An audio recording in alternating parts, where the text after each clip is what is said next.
પણ અનેક સમાજોના કાર્યક્રમમાં ગયો છું, અનેક સમાજોના કાર્યક્રમની અંદર જઈને ત્યાંની સ્થિતિઓ મેં સમજી છે, પણ મને સૌથી સારો સૌમ્ય અને એકદમ વિવાદમાં આવ્યા વગર પારિવારિક અને સમાજના વિકાસની ચિંતા કરતો હોય તો ચુવાણ બોતેર સમાજ છે ને આજે એટલા માટે જ ચુવાણ બોતેર સમાજ તમામ ક્ષેત્રે પ્રગતિ કરી રહ્યો છે। આપણે આવનારા દિવસમાં સમાજ ઉપર ખૂબ ચિંતન થાય। અમે તો હજુ નાની ઉંમરના છીએ, અમે બધે ફરીએ છીએ એટલે માત્ર અમે સૂચન કરી શકીએ। મંચ ઉપર બેસનારા અનેક એવા લોકો છે જેને પોતાની જિંદગીના અનેક વર્ષ સમાજની સેવા પાછળ, સમાજના કામોમાં, સમાજ પાછળ દોડીને પોતાના જીવન ખર્ચ્યું છે।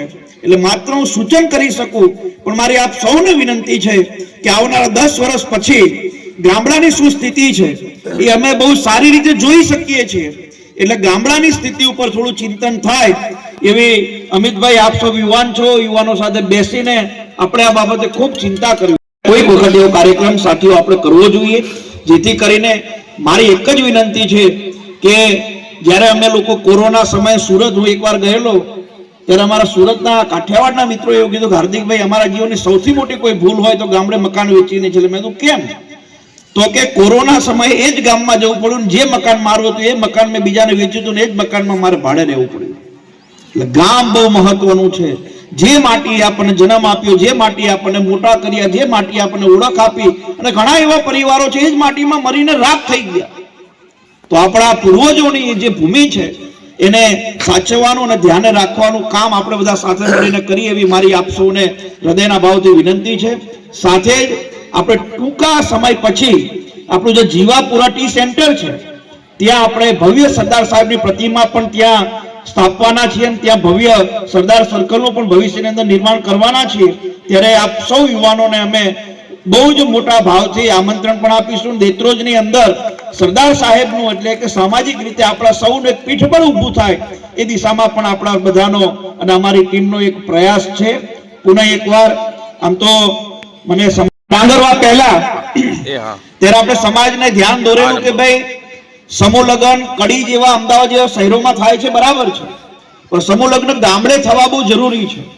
ગામડે સમૂહ લગ્ન થશે તો એક જ લોકલ જે આપણા પરિવારો છે એને હિંમત મળશે, એને હૂંફ મળશે।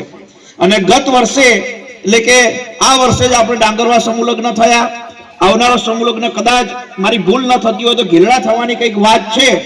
તો આપણા હવેના સમૂહ લગ્ન બસ ગામડે થાય, અને જેવી રીતે આ સ્નેહ મિલન આજે કડીમાં થયું, કડીથી અહીંયા આવતા કેટલા 7-1 કિલોમીટર થતા હશે, 5-1 કિલોમીટર અહીંયા આવતા, તો કડીથી આમ દેત્રોજ તરફ જાવ તો પણ 7-10-12 કિલોમીટર થતા હોય। તો ક્યારેક એવું જો સમાજના વડીલોને થોડુંક એવું અનુકૂળતા આવે તો ક્યારેક કડીનો પ્રગતિ મંડળનો કાર્યક્રમ દેત્રોજ તરફ પણ થાય, અને ગ્રામ્ય તરફ આજે બધા નાના નાના દીકરાઓ છે, દીકરીઓ છે, એને 5 વાગ્યા પછી જાવે હાર્દિકભાઈ, પણ મેં કીધું આજે સવારમાં 2 કાર્યક્રમને સાંજે મારી વાઈફને હોસ્પિટલમાંથી ડિસ્ચાર્જ આપવાના છે એટલે મારે વહેલું જવું છે, અને હું આપ સૌના અહીંયા કાર્યક્રમમાં આવ્યો, મારા માટે થઈને કાર્યક્રમ વહેલો કરવો પડ્યો એ બદલ હું ક્ષમા માંગુ છું।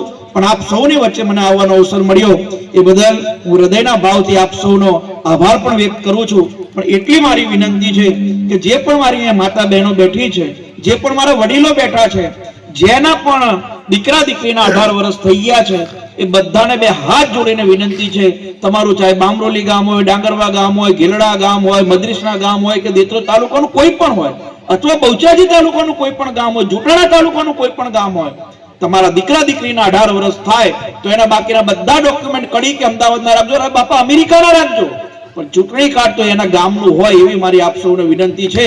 ખરો ટાઈમ આવશે ત્યારે તમને ખ્યાલ આવશે કે કયા કારણથી હાર્દિકભાઈ એ સમયે કહેતા હતા, અને આપ સૌને આ વાતનું જો ધ્યાન આવશે તો ભવિષ્યની અંદર વધુ મજબૂતાઈથી પાટીદાર સમાજનું અને 72 સમાજો, 48 સમાજો, અને એ પછી અત્યારના આપણા વડાપ્રધાન શ્રી નરેન્દ્રભાઈ મોદી અને અત્યારના આપણા ગૃહમંત્રી શ્રી અમિતભાઈ શાહ, અત્યારે સોમનાથ મહાદેવના ટ્રસ્ટી છે શ્રી પી.કે. લહેરી, ભૂતપૂર્વ મુખ્ય સચિવ ગુજરાત સરકાર એ ટ્રસ્ટી છે। અને તમને જાણીને આનંદ થશે, મોટા ભાગના લોકોને ખબર નહીં હોય કે આપણા જે પાટીદાર ઉદ્યોગપતિ મફતલાલ ગ્રુપ જેને કહેવાય, એ મફતલાલ ગ્રુપના મફતલાલ શેઠના દીકરાનો દીકરાનો દીકરો આજે ત્યાં ટ્રસ્ટી છે અને માનનીય વડાપ્રધાન નરેન્દ્રભાઈ મોદીએ પણ જે છેલ્લા 15-20 વર્ષમાં જે વિકાસ કર્યો, સોમનાથ મહાદેવનો સુખ સગવડો સુવિધાઓ ભવ્યતા અનેક પ્રસંગોની ઉજવણી થાય એવું કામ કર્યું. એને આજે જ્યારે ઉજવણી સ્વરૂપે 1000 વર્ષ પહેલા મોહમ્મદ ગજનીએ જે તોડ્યું હતું એ જ ભવ્ય સોમનાથ મંદિર વિશ્વની સમક્ષ માનનીય વડાપ્રધાન નરેન્દ્રભાઈએ આજે મૂક્યું છે અને આજે જ ત્યાં ભવ્ય કાર્યક્રમો ત્યાં ઓમકાર થયા, મોટી મહાઆરતી થઈ અને અનેક પ્રકારના ધાર્મિક આયોજનો થયા. એમાં વડાપ્રધાન નરેન્દ્રભાઈ અનેક પૂજ્ય સાધુ સંતો ત્યાં ઉપસ્થિત રહ્યા.